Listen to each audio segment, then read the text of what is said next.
Quickly before we start with this video, for this specific video I made a separate video where I filmed the views from the train for the entire route. Yeah, it's a long video. At this moment I do have it published on another channel. Maybe I changed my mind on this and will eventually be publishing these videos on the Trainviking YouTube channel as well. It's just a trial, but if you want to see that video, you can find the link in the description of this video to that specific video. For now, let's start with the classical Trainviking trip report. In today's video, we'll be traveling on board of a Frecciarossa high-speed train from Milan in Italy to Paris, the capital of France. On board of these trains you will find several classes, and today we'll be traveling in executive class, what is maybe the best first class experience you can find in Europe. Join us on board of this train along the high-speed line between Milan and Turin, from where on we have a beautiful train ride through the Italian and French Alps to Lyon, from where on we join another high-speed line to Paris. Join us if we take this Frecciarossa 1000 high-speed train from Milan in Italy. This train departs from Milano Centrale, what is a beautiful railway station by the way, to Paris Gare de Lyon. You also find another train on the same route, but that operates, it's another company that operates from Milano Garibaldi. Tell you more about that in the video. For now, let's get this video on the track and let's roll the intro. The intro, let's roll the intro.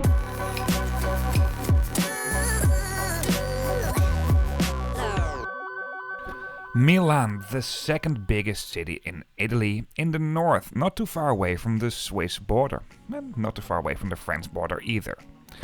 If you're traveling from or to Italy from other countries, it's not that strange if you're traveling through Milan. This is also what happened for us on both our in- and outbound journey. Actually, this video is a part of a greater trip where we travel from and to Malta by train and ferry, and there will be other trip reports about this as well. We stayed at a hotel not too far away from Milano Centrale because our train departed quite early. Milano Centrale is a beautiful railway station, and if I'm gonna feature that, I think I really need to spend some more time on that. For that, in this video I won't do a station review, this time at least. I do have another video where I feature the railway station of Milano Centrale a bit more. Actually, two other videos, and one of those videos is on exactly the same route, but with a Thello sleeper train, but those trains do not operate anymore, unfortunately. However, Milano Centrale is a beautiful railway station. Around the railway station you find many tram lines and also the metro to get around in the city. It's always a pleasure to be here. Sometimes it can be really busy. The night before when we arrived here, it was a Friday night and it was really busy at the railway station. However, at the moment we took the train on an early Saturday morning, it was relatively quiet.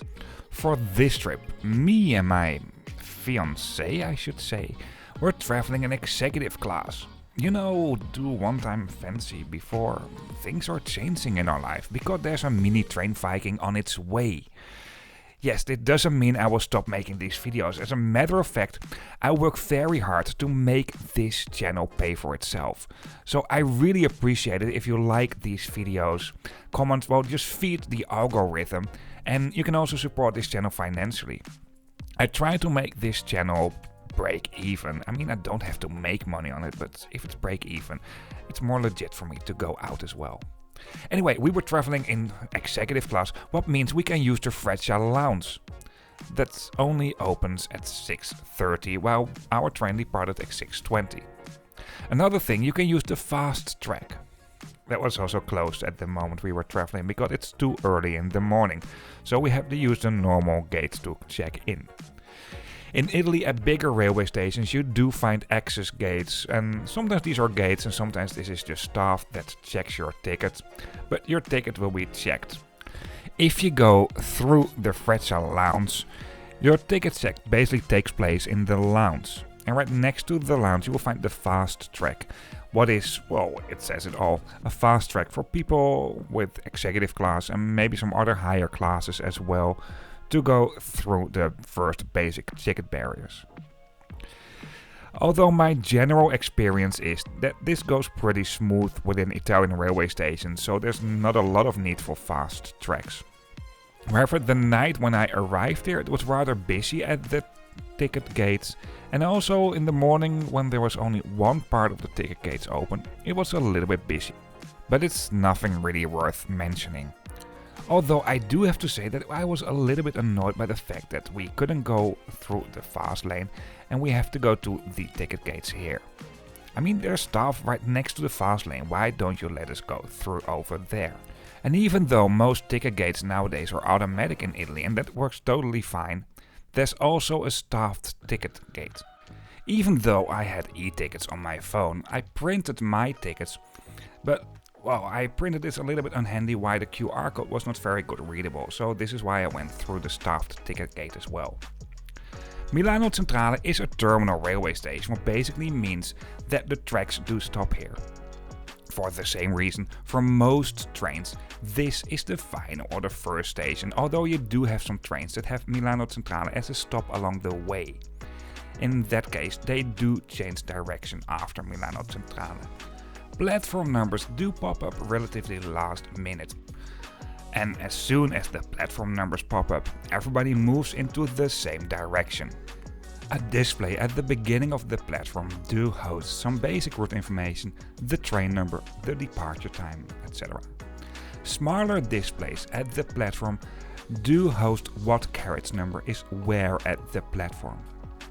Because we were traveling in executive class, our carriage number was right at the beginning of the train.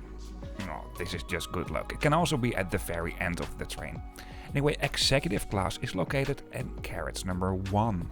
Well, before I dive into the train, let's take a close look on today's route. Today we'll be traveling from Milano Centrale via Torino along the high-speed line. From there on we will go through the Italian and French Alps, what is a beautiful ride, but where the speed is not that high, to Lyon. From there on we'll join the high-speed line again to Paris. As currently planned, from 2032 there will be a new tunnel opening, marking the opening of the high-speed line between Turin and Lyon. So from 2032 this will be way faster and also way less scenic. Depending on the train you take between Milan and Paris, the travel time is somewhere between 7 hours and 11 minutes and 6 hours and 51 minutes at this very moment. There are two companies operating on this route and they both use a different terminal railway station in Milan. The SNCF with their TGV and WE high-speed trains use Milano Garibaldi railway station, and Frecciarossa of Trenitalia uses Milano Centrale. The advantage of Garibaldi railway station is that you are a little bit closer to the direction of Turin and towards the Alps to Paris. However, Milano Centrale is much better connected on other long-distance trains from and to many places in Italy and also to Switzerland. The Frecciarossa high-speed trains of the state-owned railway company of Italy will take the high-speed line between Paris and Turin, where the TGV and WE trains are not certified for that specific high-speed line, so they will use the conventional railway lines. This is exactly why the Frecciarossa high-speed trains were slightly faster on this route. However, between Paris and Lyon in France, both of these trains will use the high-speed line. In terms of distance, this is about half of the journey. But in travel time, it's only a fraction of the total journey. Travel time and distance are never ever related if you're traveling by train, that is for sure. I hope you like this video so far, or that it's a helpful video to you. If so, please give me a thumbs up, I really appreciate that. If you have some questions, feedback, comments, even if you want to say hello, feel free to leave a comment. And if you like to see more trip reports about more sustainable ways of transportation, the main focus for this channel is long distance and or international traveling. Well, we both have a long distance and an international train for this video for sure. And hit that subscribe button if you haven't done this already. For now, let's continue with this video. About train tickets. You can book the train tickets obviously via the state-owned railway companies themselves. But you find the two state-owned railway companies of both France and Italy on this route and they don't sell each other's tickets. I also think it's not really encouraging for international traveling if these companies are competing on some routes as well. Let's say the Portuguese railways will have a commercial train running between Paris and Milan. I think it's totally fine because they're not really interacting with the other state-owned railway companies of France or Italy. On one hand, I think competition is good to keep each other a little bit sharper. However, competition between two neighboring countries, their state-owned railway companies, I don't think that's really encouraging, well, working together.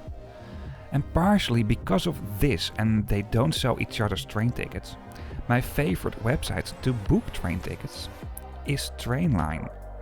I mean, if you want to book plane tickets all over the world, you find many good websites actually. But for trains, it's less good, to be honest.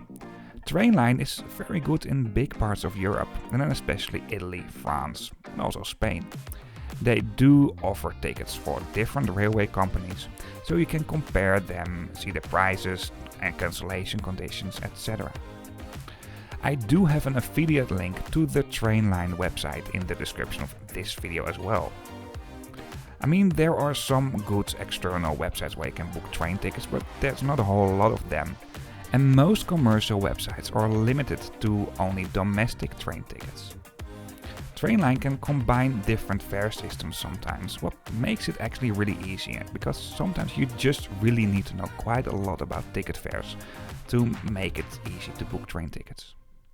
If you're traveling with Interrail and Eurail, by the way, they are not valid on the Milan to Paris trains. None of them, not on the French state-owned railway companies, their trains, and also not on the Italian state-owned railway companies, their trains.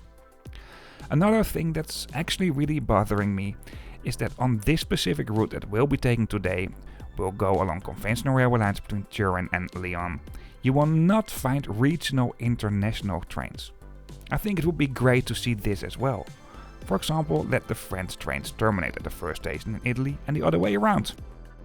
Anyway, enough of that. Let's take a close look at the exterior of our train for today, what is once again a Frecciarossa 1000. These trains do come in 4 different comfort categories or classes. At the moment you enter the train at the entrance doors, they have been mentioned. Executive class is the highest class, then you find business class, premium class, and standard class, what is basically second class. At the entrance doors you will find digital screens that will host some basic route information like the carriage number, the route, the stops along the way, you name it. Also at the entrance doors, stickers will indicate for what rows in that specific carriage you can use that entrance door best. So it might be better to walk to the other entrance doors to avoid congestion within the train. Tickets for Frecciarossa trains do always come including a seat reservation. You can't have open tickets for these trains, and within Italy you can also travel with the use of Interrail or Eurail, but then you also need a reservation.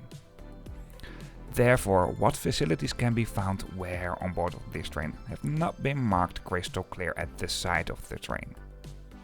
You do find special zones though, like for example a quiet zone in both business and standard class. I'll show you the interior in a bit. These trains have been put in operation since 2015 and do have a top speed of 360 km per hour. Although during regular service they won't go faster as 300 km per hour, what was also the case for our journey. At least on the sections between Milan and Turin and between Lyon and Paris. At this moment Frecciarossa trains can be found mainly in Italy for domestic and international routes, in France for some domestic routes and also international routes to Italy, and in Spain. There they will use the name Aereo, and that interior is slightly different than these trains you can find in France and Italy. The Frecciarossa trains are compatible with different European railroad networks, because you have different voltages on the overhead wires and also different signaling systems, etc. These trains can technically operate not only in France, Spain and Italy, but also in Germany, Austria, Switzerland, the Netherlands and Belgium. And shortly after I recorded this video, some new Frecciarossa lines between Germany via Austria to Italy have been announced. The most exciting one is maybe Berlin to Naples. That line will start operating from 2028. Even though we are traveling on board of a Frecciarossa train today, you can expect different kinds of Frecciarossa trains, and especially if you're traveling domestically within Italy. On this channel you can find trip reports on different kinds of Frecciarossa trains, and also on the Aereo trains, what are the Frecciarossa 1000 trains you can find in Spain. I will link those videos in the description of this video. Now let's focus on the interior of this train for today. And when I was traveling for this journey from Milan to Paris, it was rather busy. I made another video on exactly the same train types, but then on the domestic route in France about a year ago, and back then the train was way less busy. So I would just combine some interior shots I shot this time with the previous time I took these trains. These trains do consist of 8 coaches or carriages, just how you want to mention it. At the coaches 8 and 7, depending what way the train is moving, this is at the end or at the beginning of the train, you will find the silence areas in standard class or second class, just how you want to mention it. The standard class comes in what you might expect for European trains, in a 2x2 configuration, so 2 seats on both sides of the aisle. At the outside of the train it has been marked not very clear if you're in a silence area or not, but once again your ticket comes including a reservation, so that doesn't matter. At the moment you move through the train and also on the headrests, the silence areas have been marked crystal clear, and the same thing counts for the non-silence areas that have been marked as the Allegro areas. One thing I don't really like about these trains is that most seats do face each other, although you do find some airline style seats as well. Although it's really 1/3 airline style seats and 2/3 seats facing each other, and especially in standard class. For the seats facing each other you find a table between the seats and you can fold this out to make it slightly bigger, and integrated within the table there's a small litter bin.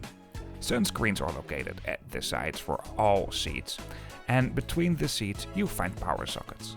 Seat numbers are located right below the luggage racks, and for luggage you can not only use the luggage racks, but also the backends between the seats is perfect for luggage, and that doesn't only count for this train but for trains in general. I'm basically saying this in every video because I see a lot of people not utilizing that space. Screens throughout the train at the ceiling in all classes do host route information. This is pretty clear actually. At the moment you move through the train, at the doors at the end of the compartments, well, again access to the open compartments, it has been marked in what carriage you are and also what facilities can be found where. Now let's move on to the airline style seats you can find in standard class or second class, just how you want to mention it. And these are the standard airline style seats, and the legroom is pretty okay. You can't recline these seats though. There's a sturdy table in the seat in front of you, and there's a small litter bin in between the seats in front of you. Power sockets are located between the seats at the same spot as all the other seats in standard class. And even though there are some stickers at the side that might block the view because you don't look straight at it, it's not that annoying to be honest. In total you can find 300 seats in standard class, what is the majority of the seats, so this is why I show you this first. And to be honest, it's not a bad product at all, although I wouldn't say that it's a very impressive standard class. Maps of the carriages, including some safety information, are located at the vestibules.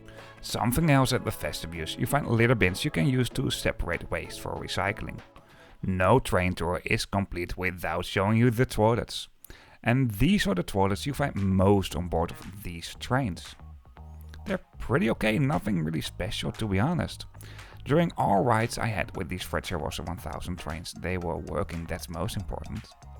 For all toilets you do find this diaper changing facility as well, what is ideal if you're traveling with little kids. Well, I think I can get tested out in the not too far away future. And something I really like about these toilet seats on Italian trains is that the seats do pop up automatically. Ideal to keep them clean. Now let's move on to premium class.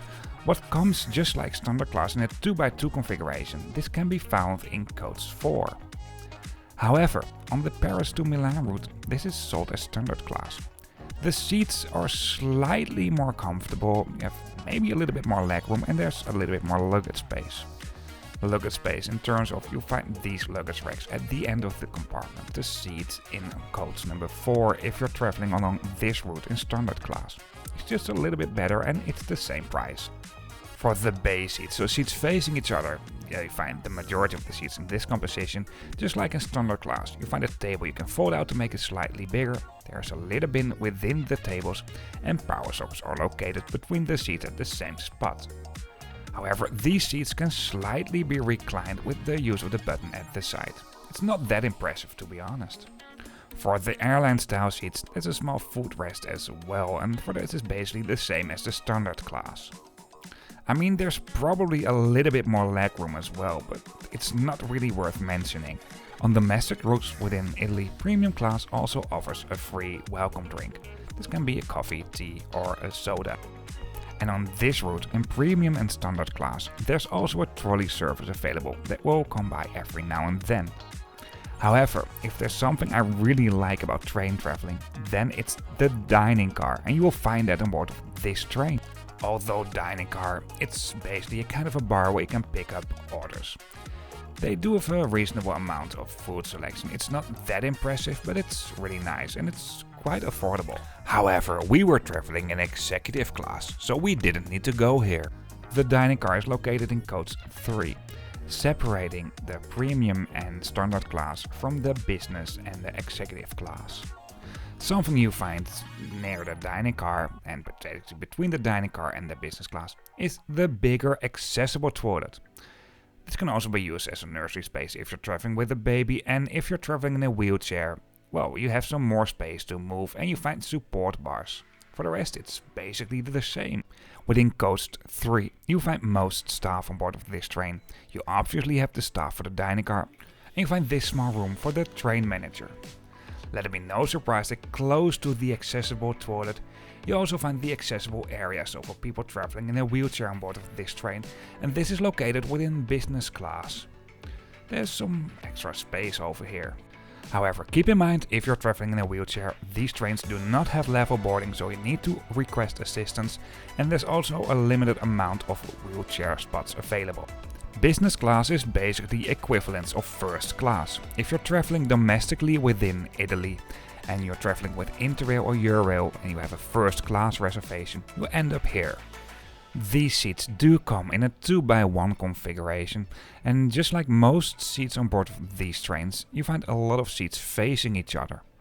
Once again, I'm not a big fan of that, and when I compare these trains with the Frecciarossa 1000 trains you can find in Spain, they did a much better job on this topic in Spain, but that's my very personal opinion. However, the seats here are wider, you have more leg room, and they're slightly more comfortable. Also within business class you do find dedicated silence and non-silence areas, obviously. Some of the bay seats, as you can see here on the right, do have some glass around, so insulate the sound a bit better. Now let's do a seat review, and this is basically the same as what I showed you earlier. It's a bit nicer and you have a bit more space. You find the seats facing each other with a table in between. You can fold this table out to make it slightly bigger, and there are relatively small litter bins within the table. Power sockets are located at the side near the seats, and these seats are reclinable. For luggage you obviously have the overhead luggage racks, but don't miss out on the backends between the seats where you can store quite a lot of luggage as well. Even though I mainly travel in standard class, I traveled 3 times in business class on board the Frecciarossa trains and 2 times on the Frecciarossa 1000 train, and you always get some food and drinks or some snacks that are suitable for the time of the day.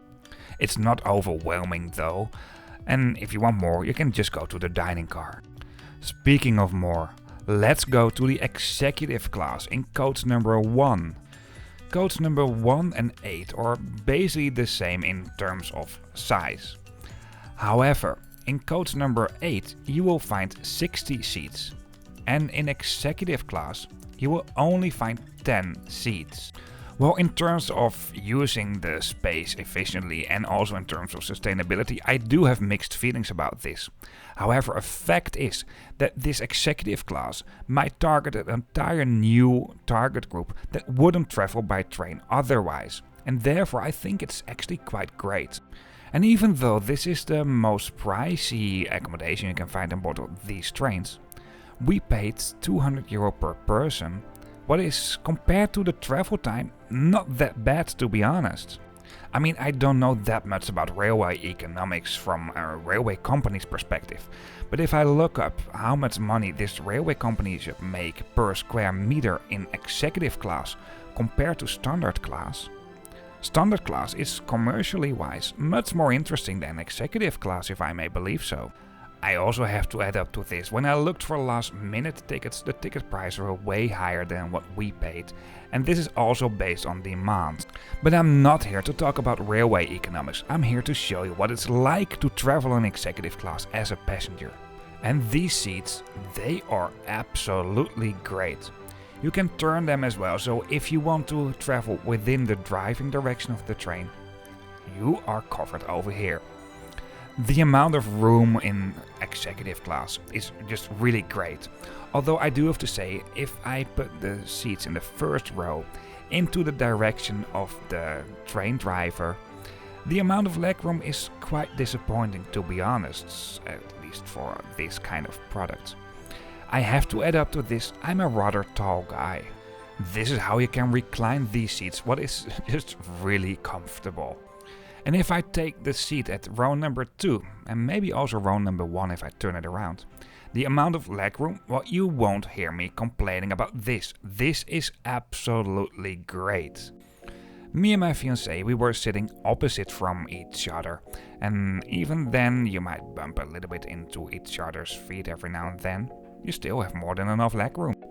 At the moment we boarded the train, a menu and a cleaning tissue were overhanded, and we got a bottle of water. And we could select something for breakfast. I only chose 2 croissants, I think I'm being too generous on this. My better half definitely chose a better option for this. And the breakfast is really nice, you can select from a menu and can select several items. And the service is really great as well, a really positive shout out to the staff on board of this train. Something I do want to highlight though, the amount of vegetarian, let alone vegan, is not that impressive, to be honest. And the cappuccino I ordered came in this plastic cardboard cup.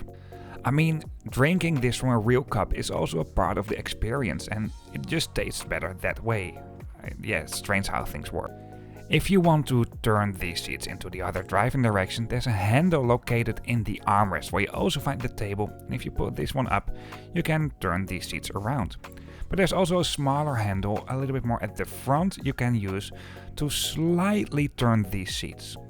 This way you can position the seats in a way they can look a little bit better outside, or maybe if you do this towards the aisle, to have a talk with the people sitting on the other side of the aisle. Of course, no lack of power sockets in this train as well. You find 2 USB sockets and 1 power socket, and right under that in the armrest you find some extra space for a briefcase, for example. Within the other armrest you find a small table you can fold out. It's big enough for the food that will be served on board of this train. However, it's not super sturdy compared to the other tables I showed you in this train. If you want to work on a laptop, this is not ideal, to be honest. However, there is a working area where you can even have meetings. You find 5 seats in total over here. There's a small wardrobe with coat hangers, and there's also a screen where you can plug in a laptop to have PowerPoint presentations or whatever. I mean, this is just really different from what you can expect on most trains. And honestly, I have my doubts about how often this is being used. Nevertheless, I think this might target really a different kind of audience that wouldn't travel by train otherwise. Apart from breakfast on board of the train, we also had lunch, and the lunch was just really good, I have to say. I really enjoyed the food over here. And even though there was a staff change at the railway station of Lyon in France, the service remains outstanding. And even though I really like this executive class, don't get me wrong, I can't help have the feeling and question myself, what if they made a special area that's more suitable for small children where they can run around and have a kind of playground like you can find in some countries, and have less of these executive class seats in this train? Would that not be nice as well? And maybe I'm talking from the perspective of a soon-to-be father, but I think that would be very nice as well. To be honest, the meeting room, I never saw it being used, but maybe I don't travel enough on board of these trains.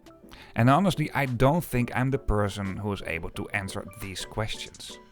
This was our dessert, by the way, after the lunch. Really nice as well. And let it be no surprise that close to the executive class, there's also a pantry with a microwave, coffee machine, you name it. Something I haven't seen in many trains, apart from Spain, is you find this shoe brushing machine. A little tip, don't use this on white shoes. I'm speaking from an experience point of view.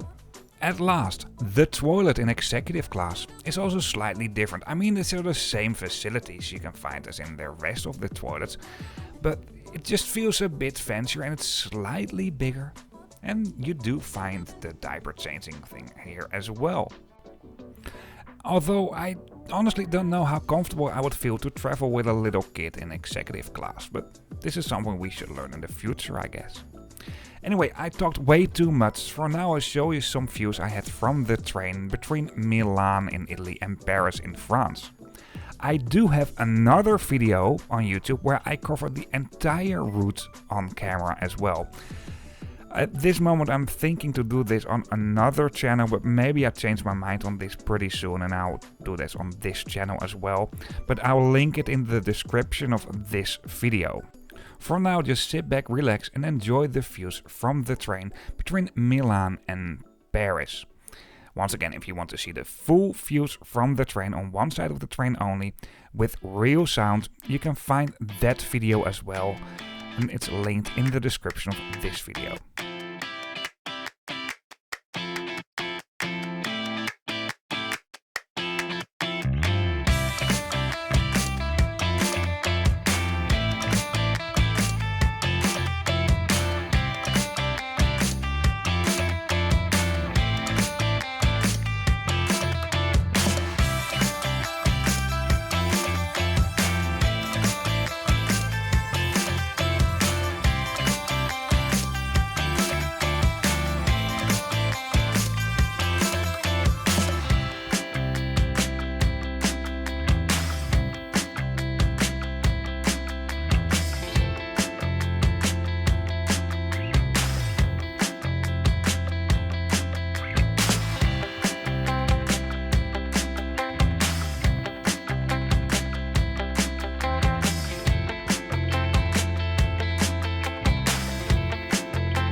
or this has been helpful to you. If so, once again, please give me a thumbs up on YouTube. I really appreciate that. Questions, feedback, comments, even if you just want to say hello, feel free to leave a comment. And if you'd like to see more trip reports of more sustainable ways of transportation, the main focus for this channel is long distance and or international traveling, where we definitely had a long distance train. But if you'd like to see more, then hit that subscribe button if you haven't done this already. Before we really end up this video, one last thing. Once again, thank you for watching. If you're interested in other videos, of course you can find them on this channel, and you can always subscribe to see new videos coming up. Apart from that, in the description of this video on YouTube you find a link to a map, and on this map you can find all videos as well, but then on a map. See you on the next video.